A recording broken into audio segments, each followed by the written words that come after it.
It's purely a coincidence that we started on the clay pot and we ending off in hard pay on the clay pot. It was a coincidence, wasn't intended.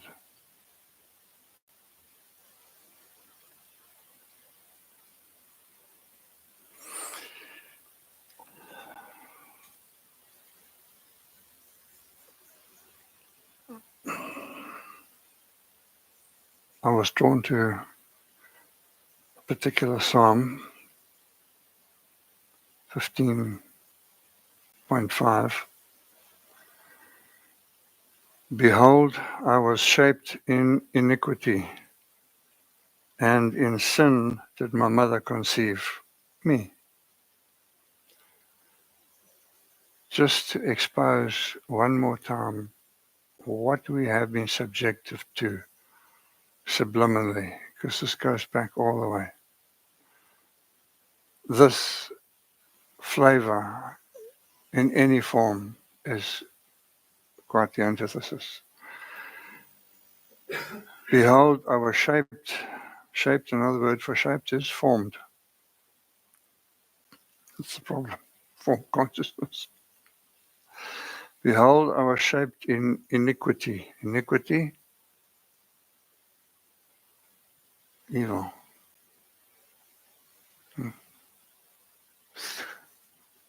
The root of our Bible. Behold, I was shaped in iniquity, and in sin did my mother conceive me. This, we're born sinners. We've all been drummed that we are born in sin, and this is the origin. Quite heavy. But now we have to understand the context was one that was totally form conscious. To rend that veil between form consciousness and essence was the role of Christ. When that inner sanctum sanctorium was torn asunder on crucifixion. Behold, I was formed in iniquity, and in sin did my mother conceive me.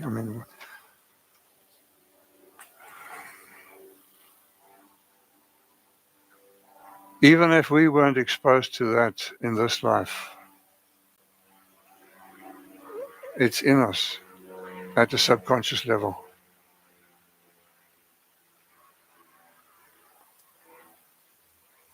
Men are fine. It's women who've got the problem. It could be taken like that as well.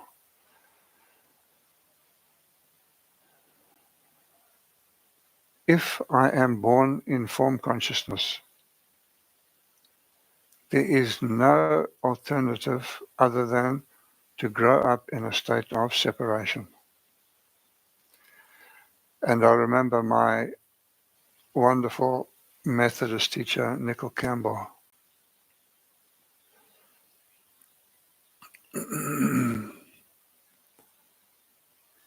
If that had to be transcribed today, sin would mean nothing more than separation. What the church made of it is something else. But that was the original sin, going right back to Genesis. Turning your back and separating from. Thou shalt and I am. It was just turning your back. So I wouldn't call it sin. I would say that was inevitable if I'm brought up in a world of form. If I'm formed, it means I already take myself as this form. I was formed in my mother's womb. Who was I prior to that? What was I prior to that? So that forming is the root problem that we have in our legacy of education. We've grown up in form consciousness.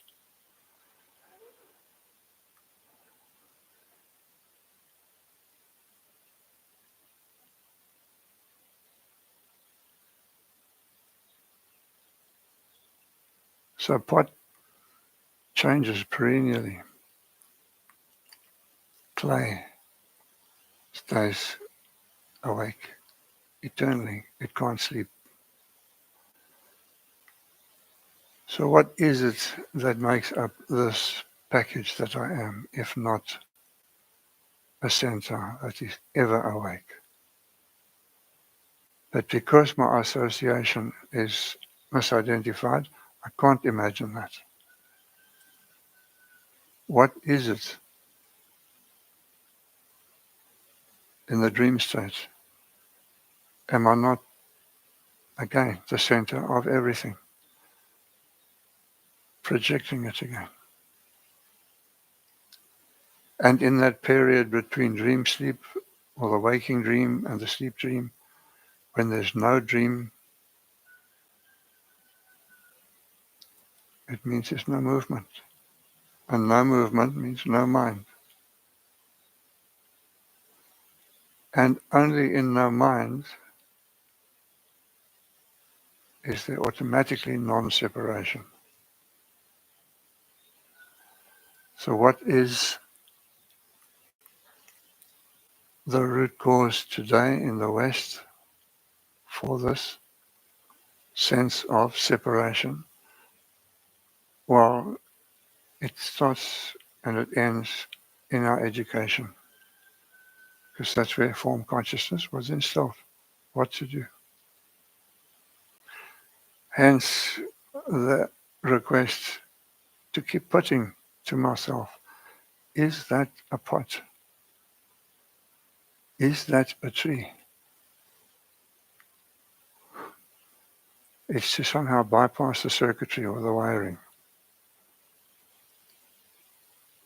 What is that? Who is that? Because what comes forward is purely your rendition of something from the past. What is it that never sleeps? Who keeps, what keeps everything going when the body is reclined and snoring? What is that, if not I? And that is the mystery of this I. And once one starts to appreciate that, as Ramana said, the point to be grasped is this: the center is all there is, without which nothing can exist. What is that center? It's that center that knows no sleep. It's ever conscious.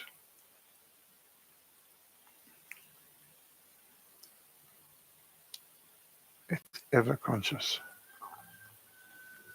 It's never tainted, it's never moved, it's never changed, it has no history, it has no future, because it has no mind. And the antithesis of that in the West is when the mind is hunting and grunting after specifics. That specific, that detail, this or that. And the opposite of analyzing between this or that specific or that specific, is to synthesize, zoom out, feel the whole. So one can stand in front of something and say, yes, I've been told you are, but what is it that I feel from you? So the pot has many faces, and it always will. But the I doesn't move. And that is referring to the holy I, not the one that we use.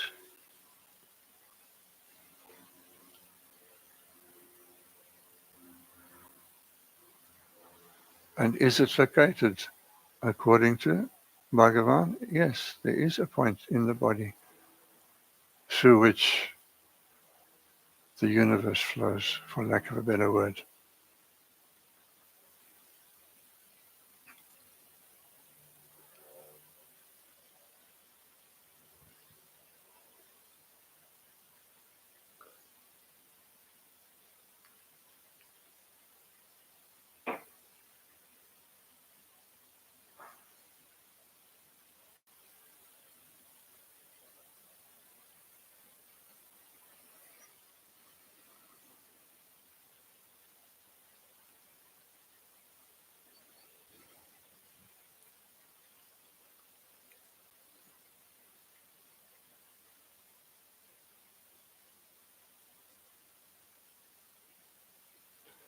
What is it that is our part? What is it that is our 3/10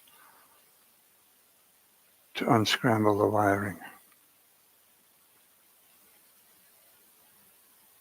Meaning the triggered and the conditioned nature that I have inherited. What is my part?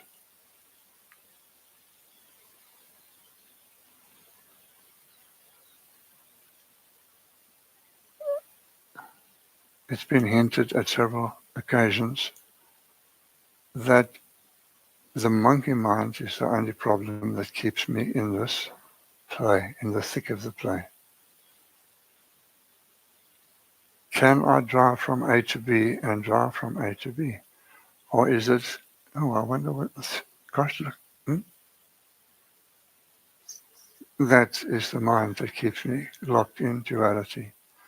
It's zeroing in on specifics. Can I drive from A to B? If you want to notice anything, can you notice something that's made by something other than man? The trees, the cover,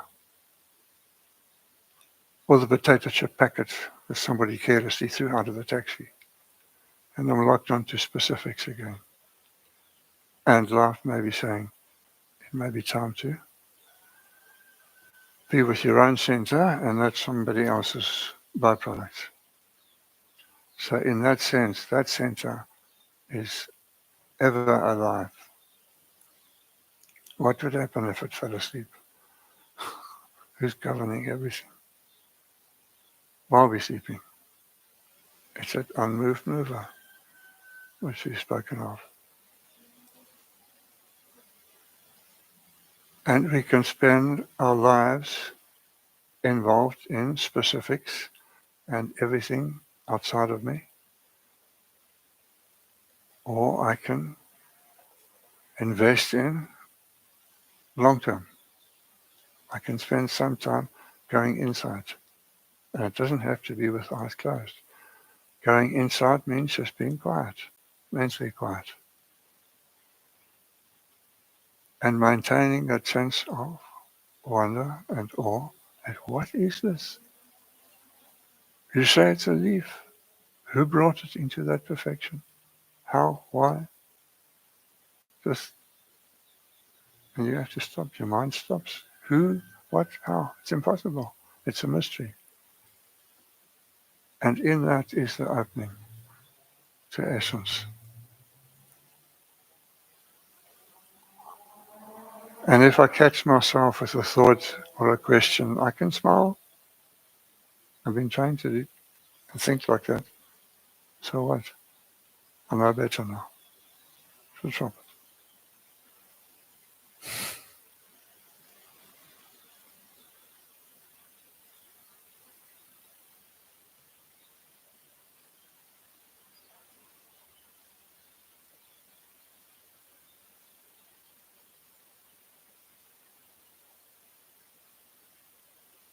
If we look at the preoccupation that all of us have to greater or lesser extent, it's centered on past or future and a fair bit on the now, but most is on the preparing for the future and reflecting on the hurt and the pain and the joy of the past.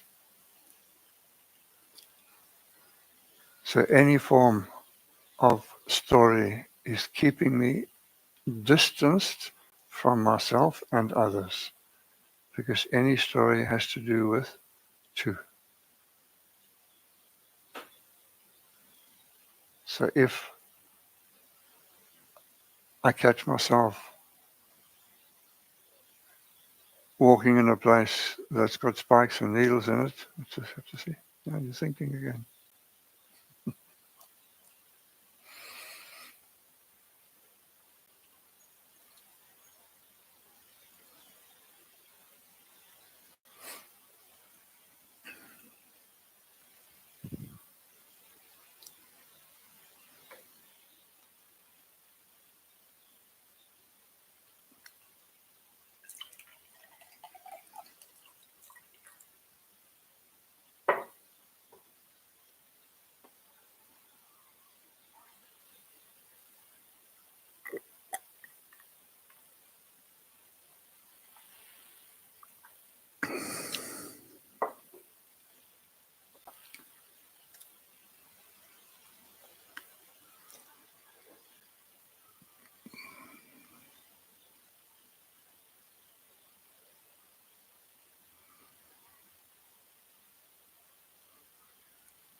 So let's come back to what is in my 3/10 to undo some of this wiring.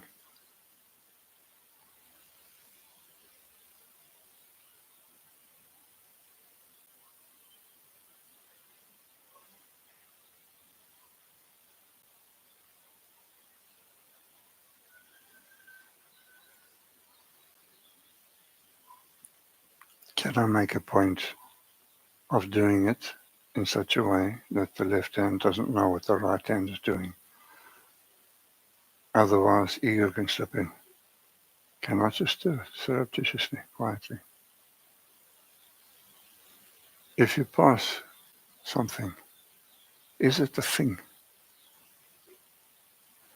Now here is this biggest mystery of all. If the center is all there is, and if we look at that metaphor 2 Thursdays ago of the light in that sphere, the center is all there is. If that were to be true, and it is, if you have to believe the incredible sources, it means one thing, that everything I look at and everything I see, which is deeper than looking, is me.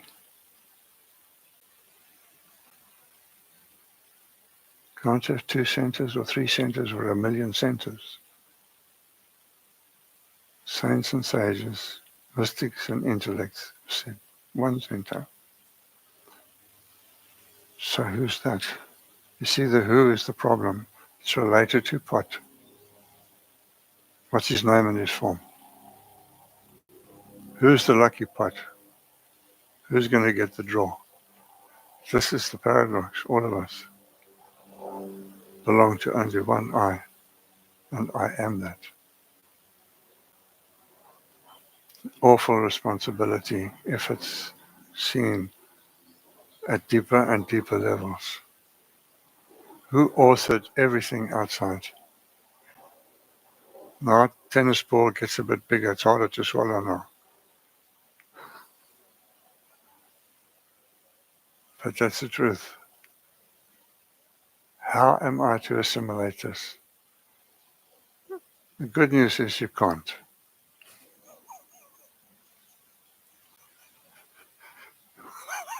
Whatever the mind attempts to do just thickens the gravy. As I've said before, mind is a good machina.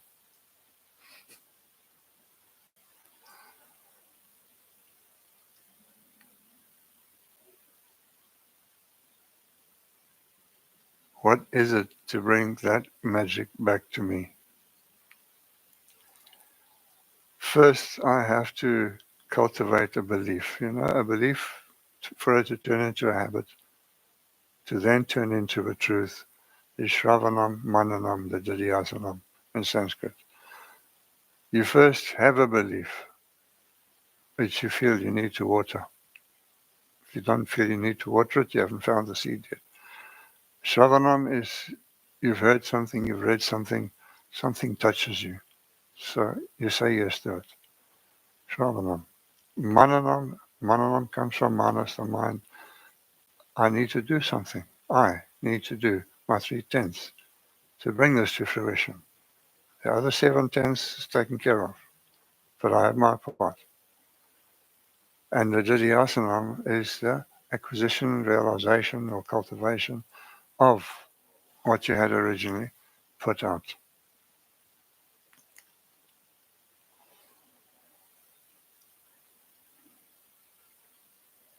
If I see a rock as a rock, there's clearly a distance between me and the rock. Not to mention the hierarchical distance. There's a distance between me and the rock, which is the same as saying, I'm not that. That's what you're doing in a spiritual sense. You say, I'm not that. This is who I am. This form, me.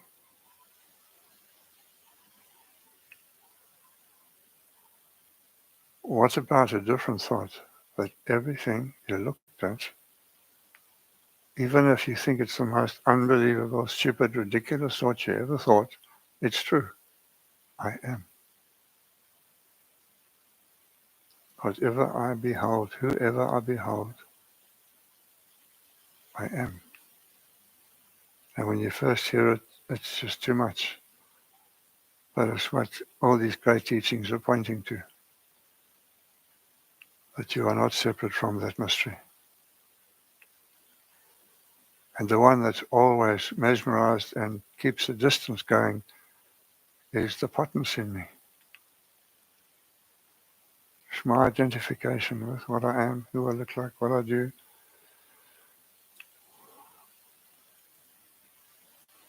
So we're standing in our own way. There's nobody else standing in our way. Because how many eyes are there? So that was why we spent a long time going through the waking dream and the sleep dream some years back. Because they both have exactly the same mechanism. What is dreamt has many. The dreamer is one center. Coming from that one center are the many. We're doing it right now. If I said count how many people are in this room, nobody would say one. You can't. Indoctrination doesn't allow it. But if I had never been raised in form consciousness, it would be a silly question. I wouldn't even know what the answer is. Such a silly question.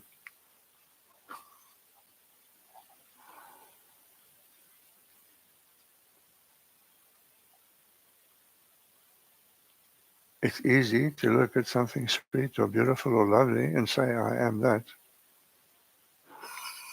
But every coin has a flip side. And what does it mean if you're recognizing it in somebody else? You can't recognize it if it's not in you. Are you separate? Yes, I am. Am I right? Yes, you are. In the waking dream. If you had to ask me outside of the dream, I'd say, hello, who are you? Only in the dream does the second appear. We project the second. Because we can see it much easier in others than we can see it in ourselves. Have you noticed that? You always see it in others first. You never see it where it's coming from.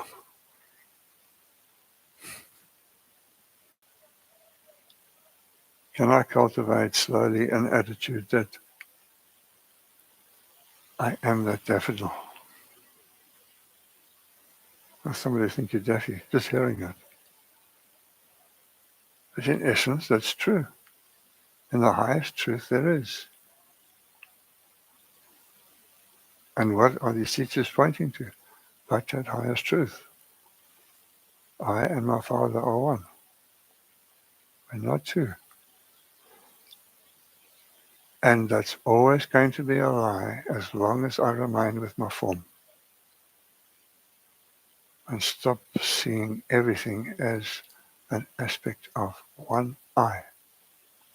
It's awesome.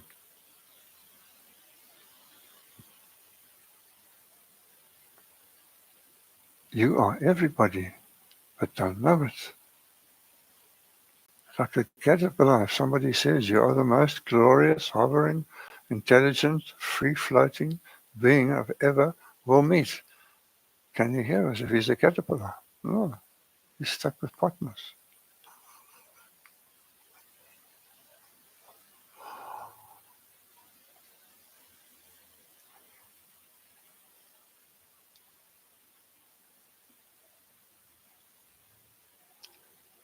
And I remember in one modality I did in my mid-20s was a very interesting one where you cultivate your relationship to inert matter.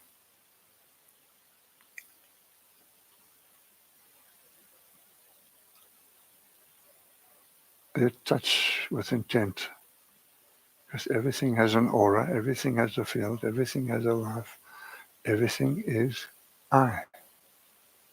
So if I touch anything with the knowledge that, or the belief even, that I am whatever I touch, how will your touch change? It will change. If everything is you, and I start seeing the validity of that through all the years of my training and teaching and from past lives, everything. Right?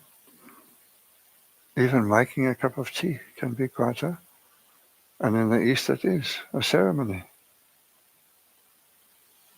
Every little act can be something so different if seen that it is not separate from I. But how long does that thought last? A few seconds, then you back up to a problem again or a story. That's the effort required to go back again and again. So that becomes so ingrained that you have to smile at how much wiring you had in the past.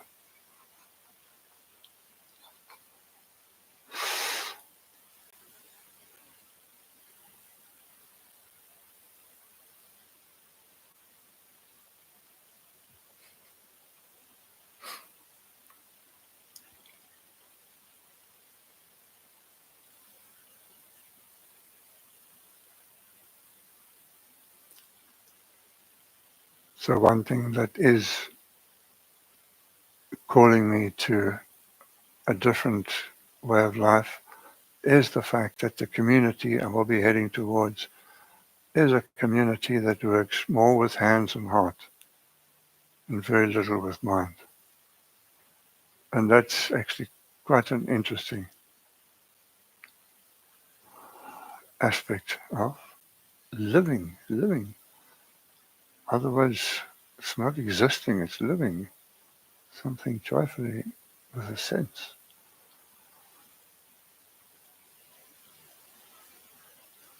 And I must cultivate that in everything I see. I look at the beauty.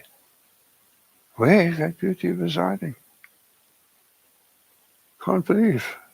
Especially if you're from out Bay.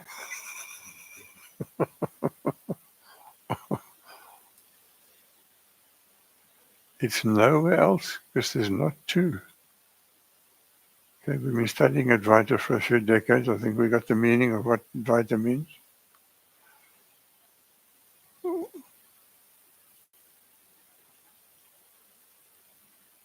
It's really a beautiful thought. And then it becomes an experience. And then it becomes your truth. And then one can see so clearly that the way that doesn't fare for a wayfarer is no way to fare. Because when you've touched that, then you are one with that. And to be in touch with it is here every day. Everything in front of me. What is this? I've always called it a whatever. That's the problem. It comes out of the past of form consciousness.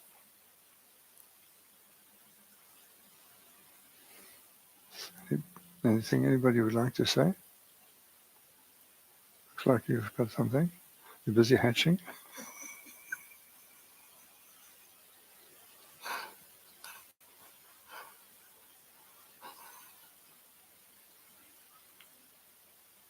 Yes, that.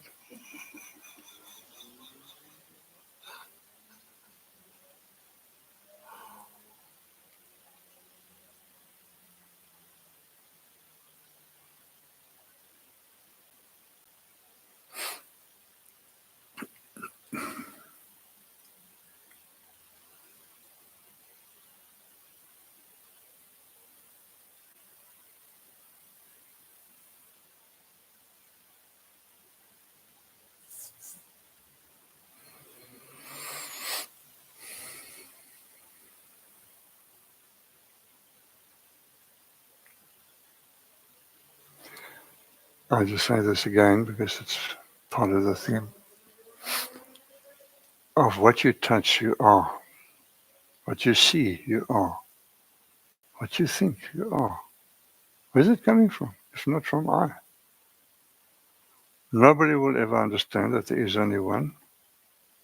It's like if you speak to anybody in your sleep dream, by the class reunion, you speak to them. How many of us are in the room here? Now look around and count. But the scriptwriter is one. So who is the ultimate scriptwriter? When here it looks like again, we have the same problem. Many.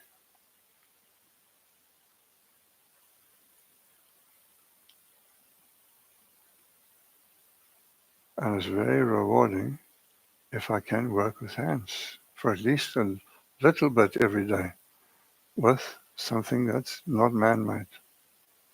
Whether it's just watering a few flowers or doing something in the garden, but just getting away from man-made structures.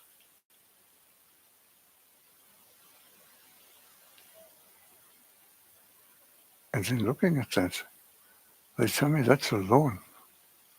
They tell me that's a pot, but what is pot? Other than just some mechanical word that's heard. What is grass, if not some mechanical word that's heard? It doesn't give you any essence of what grass is.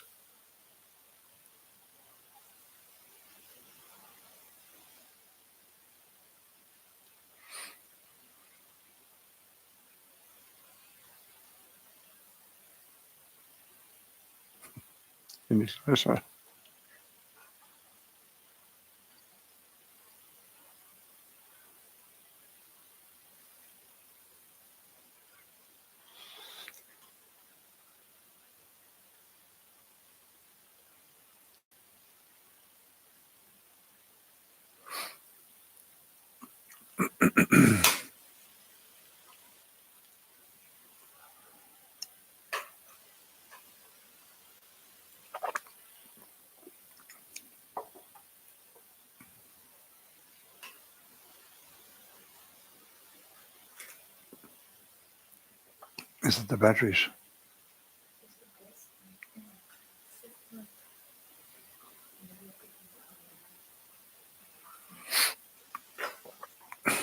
We're just looking at some batteries, changing batteries.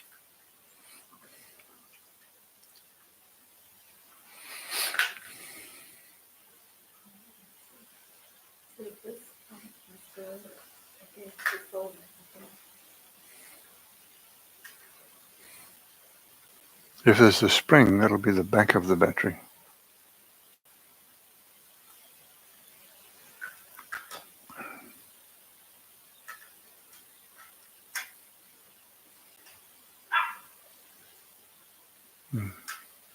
That looks right.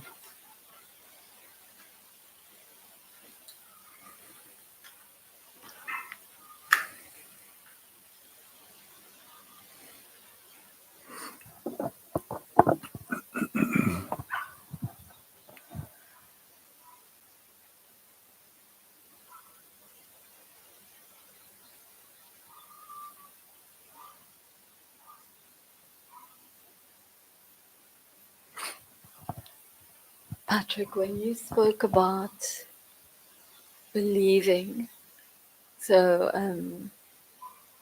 what was that? Shravanam, then Mananam. And then Nididhyasanam, yeah. Okay, so believing, and then mananam is? Thinking about it, reflecting on it, making it a reality, working with it, seeing it, recognizing it, making it your own, in other words. Then it is your own. That's Nididhyasanam. Okay. So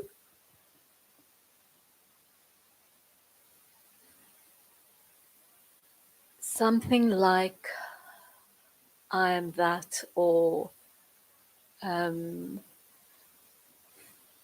remember a few retreats back where you spoke about when Jesus said, I am the way, the truth, and the light. And it just, but the way you spoke about it, it just something happened. And anyway, I went home and I wrote it down. I am the way. I am the truth. I am the light. But it seems almost like something, I'm talking for myself, it's almost like taboo to feel and to like, if that makes sense. Yes, it's all the guilt that we carry. And what I was sitting with earlier as well, before you started speaking, was you've often said the power is within, but even to reflect on or think of the power, it almost feels also taboo. It almost feels like, Yeah, it's been taboo for us. Yes, and that's why it so, feels like that. yes, and so, and then like, what is the power? And it almost feels like, Where's one going to find it? so that's why when you spoke now about belief and then reflecting and then that is. But sometimes when I read that, I am the way, I'm like, often I pass it and I read it. Some part of me feels a bit, as you said, guilty. But There will always be but that. there is that deep recognition as well. Yes. But it's not mine yet. But so Okay, this who is, won't let it be yet? Are you that this, yet? my mind tells me no. But are you that yet? The truth. Not in the sleeping dream. No, I'm not. In the waking dream. How No. difficult it is, eh? Yes. Yes, it is. The conditioning runs deep. Very deep. You have to fall asleep to know. But when you wake up, you won't know what it is you know. But this to me is where, so I don't know why, before I came here, like, I was also reflecting on the power is within, but just the word power almost feels like All right. you shouldn't be focusing on power because it's a wrong, or what Yes. power do you mean? And Yes. but this is actually, we need to, I don't know, something in me is like, we need to, this is the truth. But we keep like not going there. Yeah, why? What is it in me that doesn't want to own up to the magnificence that I am? What is it in me that doesn't want to own up to the magnificence of I am? Is all that mind has made of stories. The little child doesn't have stories.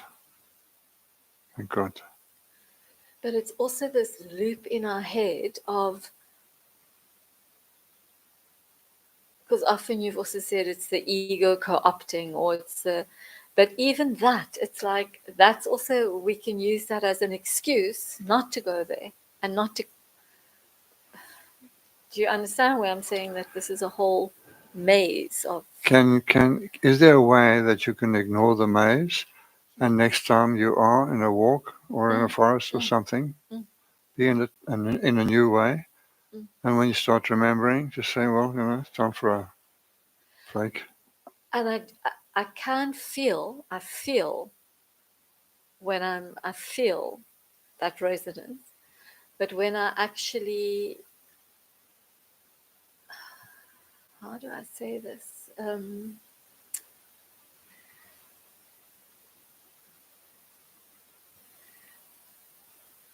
When I make the statement, I am the truth, or I am, and I'm making that.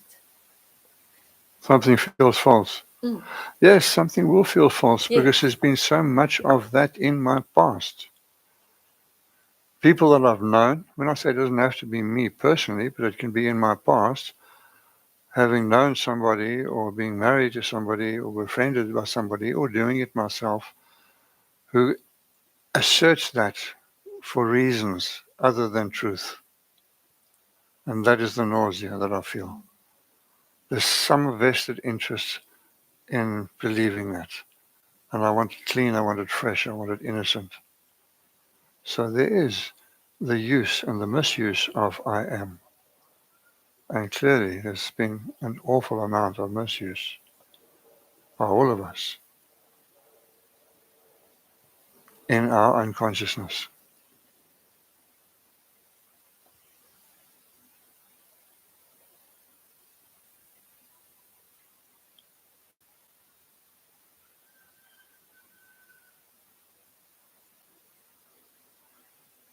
And when you are in stillness by grace, these things don't arise. It's not you saying I am, but in your daily life, to just draw closer, like as you said, have the belief and then reflect on it often,